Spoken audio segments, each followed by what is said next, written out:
জিন্দাবাদ জিন্দাবাদ শিবু মিশ্র জিন্দাবাদ জিন্দাবাদ জিন্দাবাদ শিবু মিশ্র জিন্দাবাদ জিন্দাবাদ জিন্দাবাদ শিবু মিশ্র জিন্দাবাদ জিন্দাবাদ জিন্দাবাদ হেমন্ত বিশ্ব শর্মা জিন্দাবাদ জিন্দাবাদ জিন্দাবাদ শিবু মিশ্র জিন্দাবাদ জিন্দাবাদ জিন্দাবাদ জয় আমি এটাই বলতে চাই যে নারীর জন্য যে আমার আসাম সরকার যে কাজটা করেছে, বহুবিবাহ প্রথাটা যে বন্ধ করেছে, তার জন্য আমরা প্রত্যেকটা নারী খুব কৃতজ্ঞতা জানাই।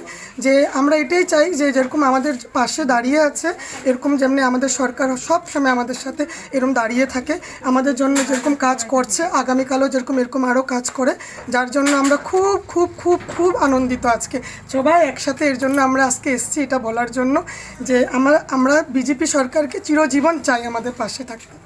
এটা আসামের মুখ্যমন্ত্রী যে বহুবিবাহ প্রথাটা যে বন্ধ করেছেন তার জন্য আমরা নারী সমাজ খুব খুশি। তার আর আগামী দিকে হিমন্ত বিশ্ব শর্মা যেন আরও নারী সমাজের জন্য নারী উন্নয়নের জন্য আরও কাজ করেন, তার জন্য আমরা আশা করে আছি।